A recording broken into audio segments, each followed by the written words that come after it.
Good evening, everyone, and thank you for being here with us, members of the public, members on our screen, through our social media platform. I am calling to order this regularly scheduled public comment section of Monday, March 13th, 2023, to order. And let me just see, we have Councilwoman Shirley Surgeon, that is virtual. To my left, I have Councilman John Gale, Councilman Nick LeBron, our town clerk, Noel McGregor. To my right, I have Majority Leader Clark, Assistant Majority Leader Marilyn Rossetti, and Councilman Josh Mixtum. And now I'm going to read our, for a little housekeeping, our rules for public comment. Public comment shall be conducted in accordance with the following procedures.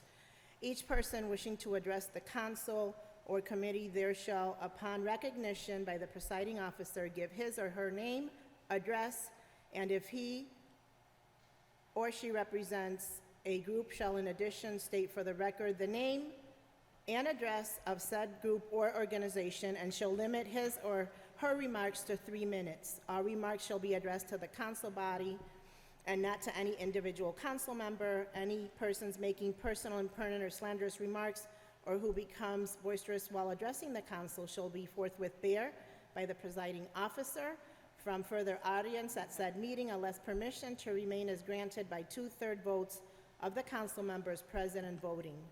During the public comment, there should be no debate by council, although questions may be asked by council or persons making such comments. For members of the community, please be advised that this meeting is being broadcasted and recorded by Hartford Public Access Television and can be viewed by HPA-TV Facebook page, Comcast Xfinity Channel 96, www.hpatv.org, or Channel 6032 for Frontier customers. Spanish interpretation is provided through a partnership with the City of Hartford and the Hartford Public Library. Additional accommodations can be made available with enough notice to the Office of the Council President. So once again, I want to welcome you all. Please remember that everyone will be allowed 3 minutes to speak. Once you are addressing this council body, you should state your name, address for the record, or the organization that you're represented. So without further ado, the first person to speak is Bridget Prince. Bridget, you have the floor.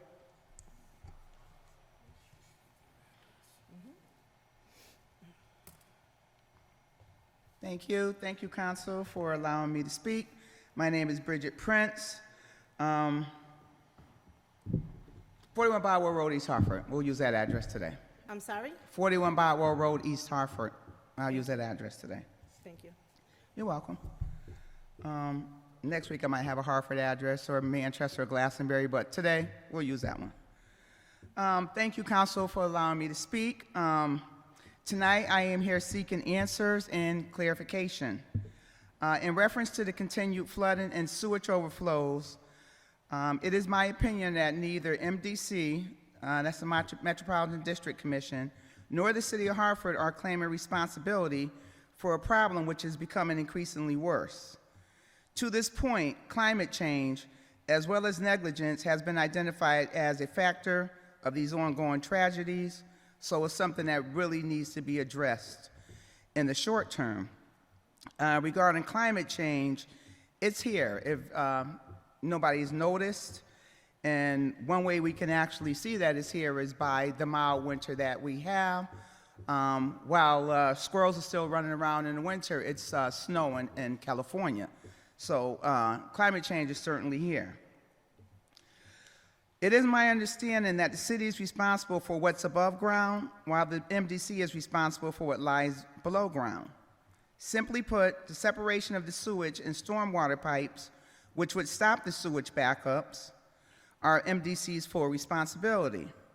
On the other hand, maintaining the drains and the dredging of the river is a responsibility and duty of the City of Hartford, which is my understanding.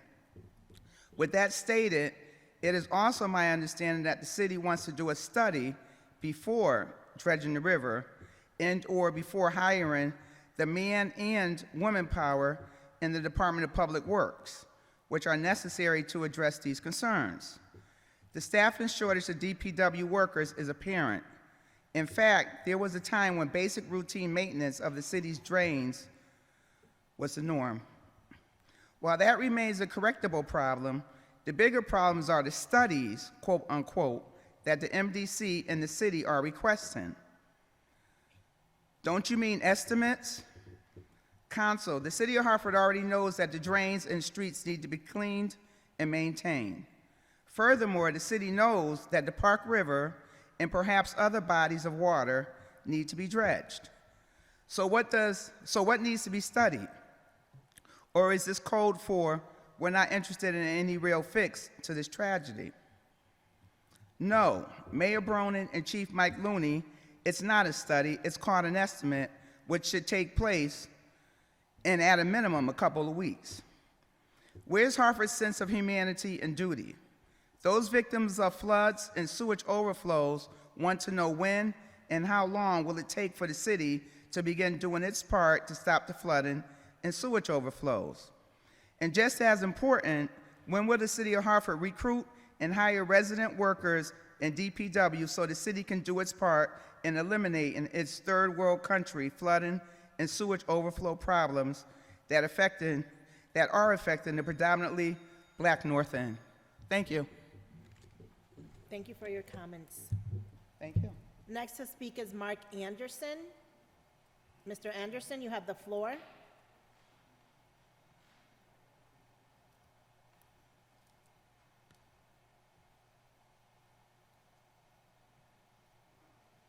And I will come back to Mr. Anderson since he's not with us yet.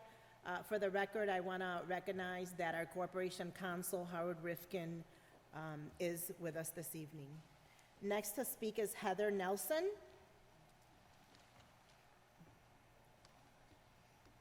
Hi, my name is Heather Nelson. I'm representing Hartford Decides, located at 21A Capitol Avenue. So I am here to speak about Hartford Decides, which is the City of Hartford's participatory budgeting initiative that began in 2016. Hartford Decides is a community-driven process in which all Hartford residents are invited to decide how the city should spend a designated portion of its capital budget on public improvements. Hartford Decides engages community members in a process of identifying and developing project ideas, creating proposals, and then voting to determine which projects will be funded. The process results in the completion of some wonderful projects that the entire community benefits from. In addition to that, an even stronger pull for me and so many that work with Hartford Decides is the community engagement and empowerment factors. We have the opportunity and take that opportunity to focus on engaging people from all walks of life in this democratic process and give them a direct voice in deciding how to spend public money. This is engagement and empowerment on a very personal and impactful level. Since 2016, thousands of Hartford residents from all over the city have participated in Hartford Decides, determining nearly $1 million in capital improvement projects. It has always been the case that any Hartford resident aged 13 and up can participate and vote, and this includes residents who are not U.S. citizens. So long as anyone is a Hartford resident, they can participate and vote. I'm excited to announce that beginning this year, we have lowered the age of eligibility to vote to 10 years and up. The awakening of civic impact cannot happen early enough. Encouraging young people to participate, letting them see tangibly the impact of their vote and using their voice in being involved only strengthens the fabric of Hartford. This change means that even more young people will have the experience of participating and voting in this democratic process, knowing that they have the power to affect change where they live. Last year, over 670 Hartford residents voted to spend a total of $56,142 on 3 projects. The winning projects were a hydroponic Little Living Pantry on Garden Street, solar-powered charging stations for digital devices in 5 different parks around the city, and the remaining $10,142 will plant over 21 trees at 3 different Hartford public schools. Since its inception, Hartford Decides projects have resulted in over 40 installations around the city, including community gardens, murals, tree plantings, a fitness trail, park lighting, sidewalk repairs, and a number of other projects. We are very grateful to the City Council for increasing the allocation this year to $70,000 and have begun inviting project ideas for this, our 7th year. We hope that members of the City Council, your family, your friends, and neighbors will suggest ideas, and that you all, every single one of you, will participate in our vote in June. Please see our brochure with our website, our social media platforms, and contact information. We relish hearing from you, just as we relish hearing from all Hartford residents. It's important to note that 100% of the city's capital funds allocated, I'm almost done, 2 more minutes, to Hartford Decides are used for the projects that are suggested, vetted, and voted on by Hartford residents. Funds for Hartford Decides operations are raised separately from foundations and other donors. We will be submitting a budget request for the new fiscal year in the next several weeks. Please know an increase for next year will allow Hartford residents to dream bigger and accomplish more in their home city, actively deciding how to spend money to accomplish projects generated from and given life by their neighbors and friends.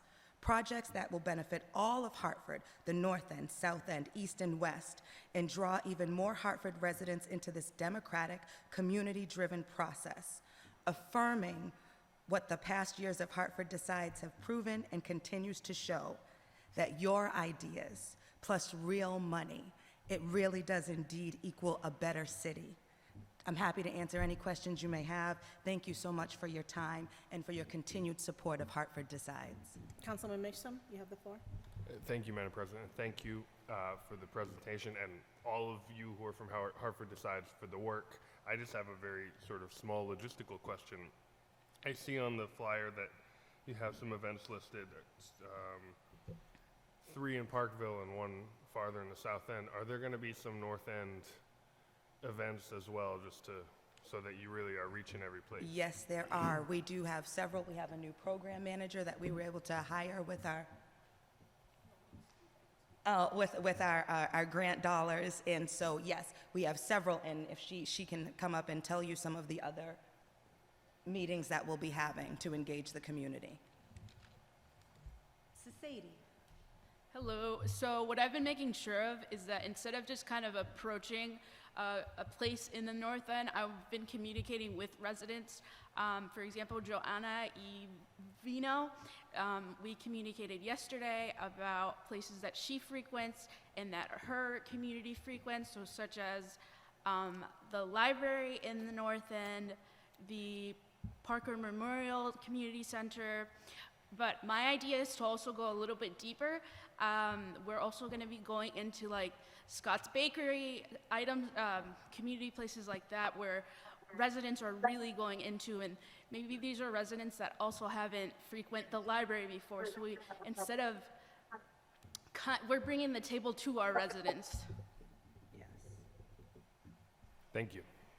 Councilman Nick LeBron. Yes, so I see that we're engaging residents ages 10 plus. Have we had discussions with Hartford Public Schools to try to bring them in? Thank you for mentioning them. Absolutely. Hartford Public Schools are someone that we see a natural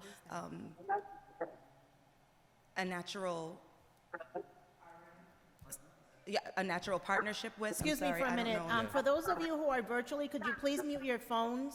Hey, Pooch, mute your phone, Pooch. Move it?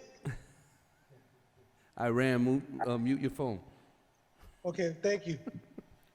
Continue. Thank you. Yes, Hartford Public Schools, we've been in talks with them. They are a natural partner for us to engage with the children and bring them into this process. Because like I said, when we start them young, an engaged child is an engaged adult that's willing to do the research and make an informed decision. And what's more powerful than seeing that where you live and being able to use that voice where you live? So absolutely, and as we make that progress, please feel free to use your influence to help us with Hartford Public Schools.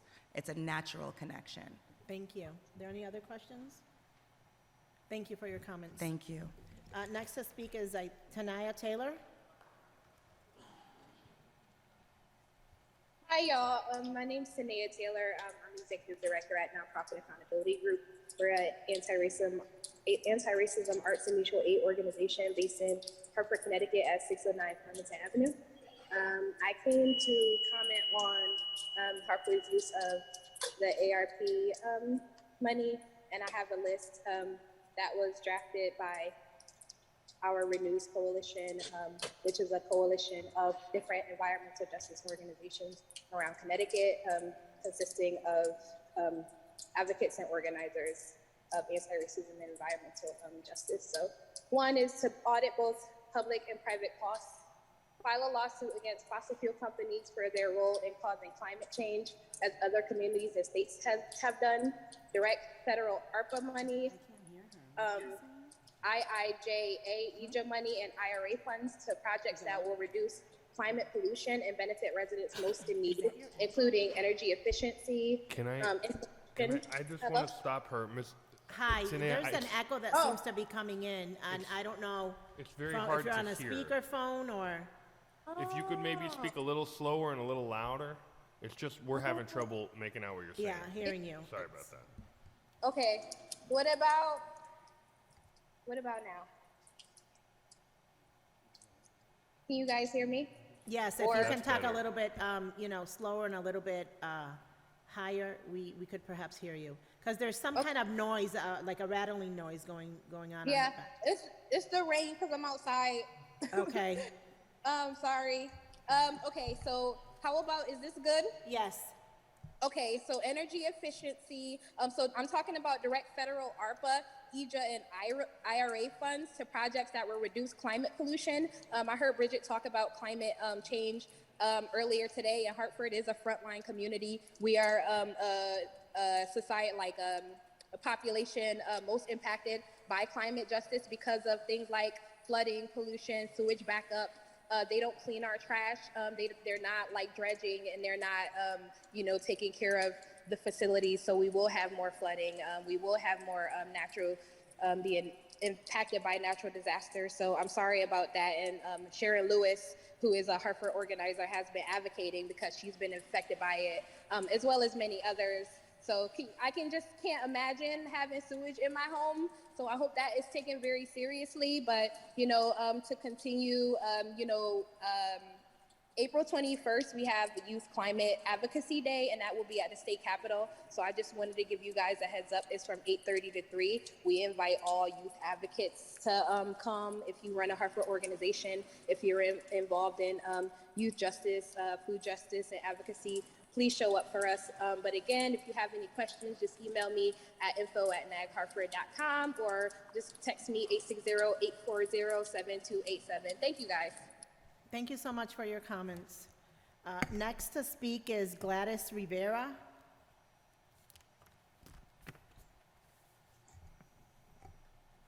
Good evening, Madam President, thank you, and the City Council members for allowing me to speak.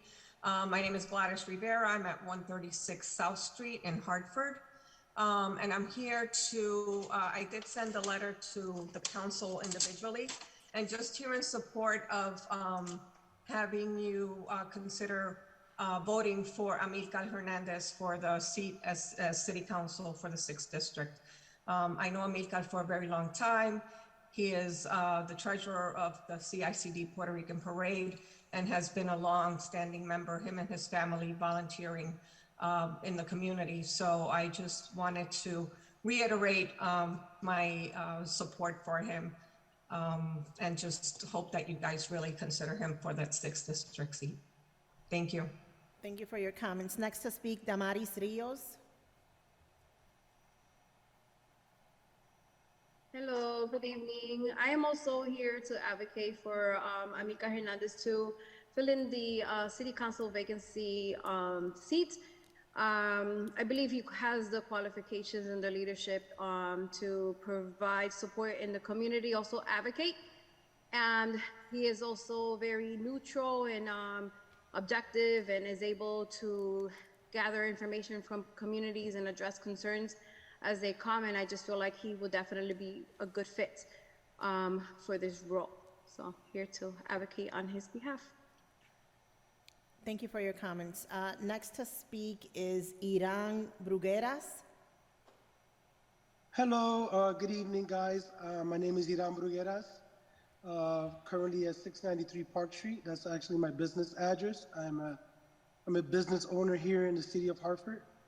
I've been in business for 27 years, and I've known Amilca. I'm here to advocate for Amilca as well, for a city council, to be a city council candidate.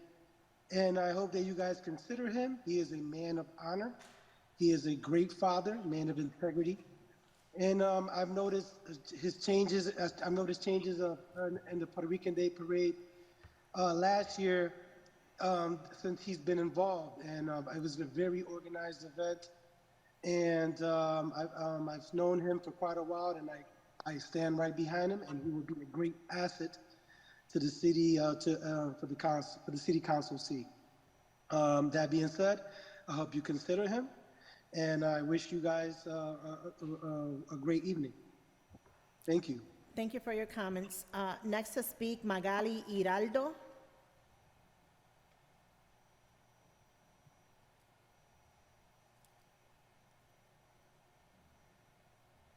We will come back to her later on if she joins.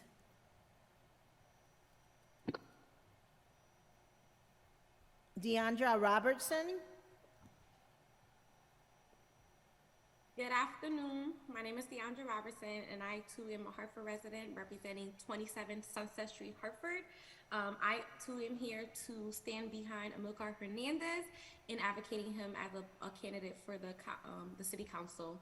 Amilcar is heavily involved in the community. I have known Amilcar for going on 9 years now, and he is heavily involved in the Hartford community, as Iran stated, being involved with the Puerto Rican Day Parade and other Latino events going on, and I have seen great changes as part of him being part of the contributions that he brings. Highly stand by him. I think he would be a great asset to the councilman chair, and he has my full support. So good luck to everything. Thank you. Thank you for your comments. Next to speak is Daniele Back. Am I saying your name correct? Hi, yes, it's Danielle Bach. You have the Hi, floor. I'm Danielle Bach. I'm at 141 Freeman Street in Hartford. I am here too also to advocate for Amilcar Hernandez for the City Council. I too believe that he has very strong leadership skills, and he encompasses dedication not only to his work but to the community, and I think he's a very great candidate for the position. Thank you for your comments. Next to speak is Sammy Vega. Sammy Vega.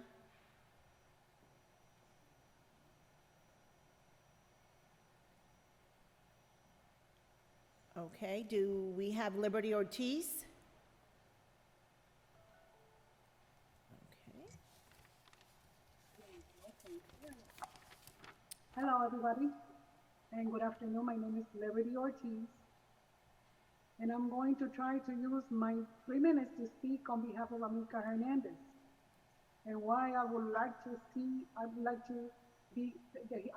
have him consider for the vacancy of the chairperson position that is currently available. So, integrity, ability to influence others. I'm sorry, I can't hear you. Could you speak a little bit louder, please? Okay. Can you hear me better now? Yes. Okay. So let me quickly. Integrity, ability to influence others without domination, excellent communicator, clear vision and passion for his work, analytical, excellent research skills, excellent problem solver, and speaking skills, and trustworthy. So taking all those words in consideration, and the fact that he's so involved in the community with, as it was mentioned before, with the Puerto Rican Parade, and also in his work. And I have seen Amilcar totally involved with what is like the youth now in his job where he works at. He's always encouraging. He's always available to always speak, always available to always look out listen. He's an excellent listener. And above that, it's also so important that we have people that also not only communicate, but that they also listen, and that they listen to the others, and at the same time to actually do everything that he can do for his community. He does everything every time that there's an event in the community or in the city. He always gets everybody involved. And he always makes sure that they are there for the same common goal, which is to enhance our city and be proactive with everything that we can do for it. So, and also I would like to also mention that we would like for him to keep that Hispanic seat available. In other words, I'm sorry, I'm trying to say that I would like him to be considered since the previous person was a Hispanic person, so we would like to see that to be continued. Thank you. Thank you for your comments. Next to speak is Krish Narain, or Naraini. Good evening. My name is Krishna Rain. I'm here, 333 Rockwell Avenue, Bloomfield, Connecticut. I'm here in support of Bridget Prince and others that are trying to seek relief from the flooding of their basements in the North End. I can visually take you back probably 50 years where I remember only places we had to worry about was like Love Lane or the cricket field. But after becoming a City of Hartford building official and looking closely at the issues there, and everybody, with a sump pump or whatever, trying to keep that water out, it's been getting worse. The last 15 years, I've been a state building official at UConn. I retired the 1st of February, and now I'm back in Hartford doing some building with the land bank, actually, on the house on Sarton Street. And I'm starting to see the same issues. Moisture is a problem. You can see your windows here. You can't keep moisture out. Moisture is destructive, and it will continue to do so. The first time in a lot of years, I've seen sinkholes. We did some houses on Lawrence Street. There's sinkholes. Actually, I've never seen that in the city before. So I'd suggest that you really play ball with MDC and basically find some ways, because if not, you're looking at some issues you could have headed off if you had moved earlier. So I'm with you on that, Bridget. Thank you. Thank you for your comments. Next to speak is Cynthia Jennings.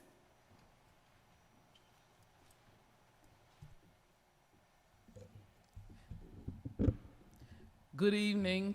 First of all, I'd like to say it wasn't that long ago when I was sitting in those same seats you all are sitting in. So I'm bringing you an issue that was prevalent then, and it's more prevalent now because of climate change. First of all, I'd like to thank Bridget Prince for bringing forward the issue of the flooding in North Hartford and the flooding in Blue Hills.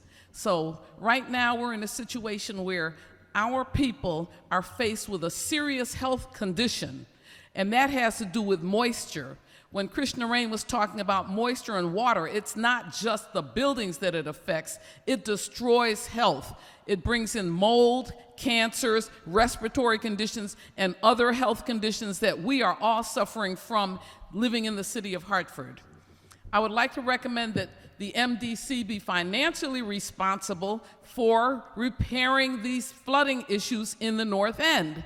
It has been years they've collected millions of dollars in clean water funds, and we have not had the attention paid to our community that other communities have. All you need to do is drive through North Hartford, and some of the cars are up to their windows in water when there's flooding. It's not just flooding. We're talking about raw sewage backups in people's basements that are literally costing them up to $70,000 to get the water and the sewage pumped out of their basement. First of all, the MDC should make these people whole. These are Hartford residents that pay Hartford taxes and pay many. Our water bill is 4 times what it used to be before the Clean Water Act. So I'd like to say that we not only need a coalition of elected officials that we elect to represent us in this matter, we need the Hartford City Council to work with the MDC, to work with the Public Works Department, and to work with the Army Corps of Engineers to resolve this problem and resolve it immediately. And we need a plan to make the residents whole that have paid money out of their pockets, and many are on the verge of losing their homes now because of that. And I can tell you, trust me, I called my real estate insurance person, and they told me I am not covered for a sewage backup, and neither are any of you. So I think the quicker we resolve this problem, the better off we are. And I certainly look forward to the Hartford City Council pulling together a coalition of individuals and organizations to make sure that, number one, the people that are in Hartford or Hartford residents that pay taxes here are equally protected across the board in all communities. Thank you. Thank you for your comments. Susan Young. Hello, hi, good afternoon, everyone. Thank you so much for this opportunity just to speak for a minute or two. So my name is Susan Young. I am the Community Partnership Manager at Posigen. We're a Solar for All company. And just today, with Mayor Bronin's blessing, we just started or launched our 3rd Solar for All Hartford campaign. And I just wanted to bring it to the attention of, for definitely everyone attending this meeting today, that this campaign, you will see Solar for All signs throughout the city of Hartford.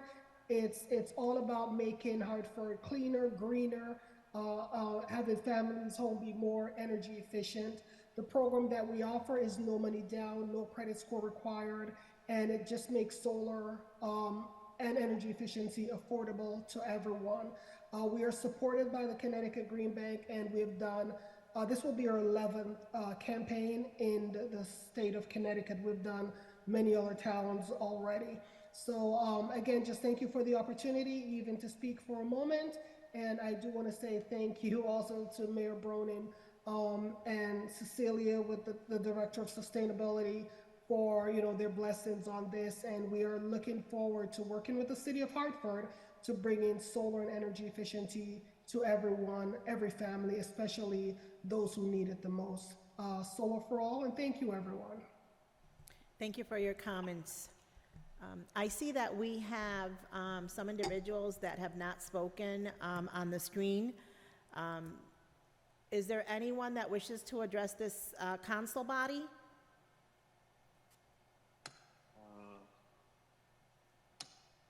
I'm thinking, should I Is that you, Mr. Ricky Martinez? This is, how are you? Good, how are you? You have the floor. Good evening, Mrs. Council President. My name is Ricky Martinez, and I live at 200 Victoria Road in Hartford, of course.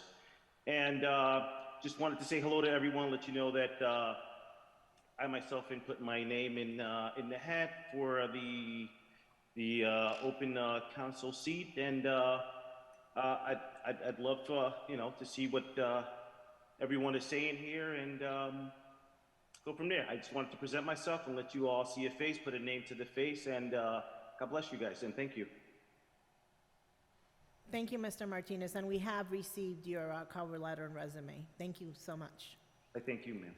Thank you. Is there anyone else who wishes to address this council body? Going once. Members of the public that wish to address this council body?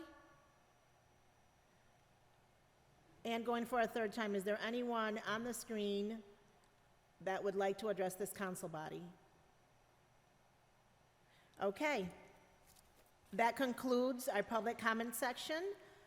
Thank you, everyone who participated in public comment, and please stay with us as we will have our regularly scheduled council meeting at 7 p.m. this evening. Thank you.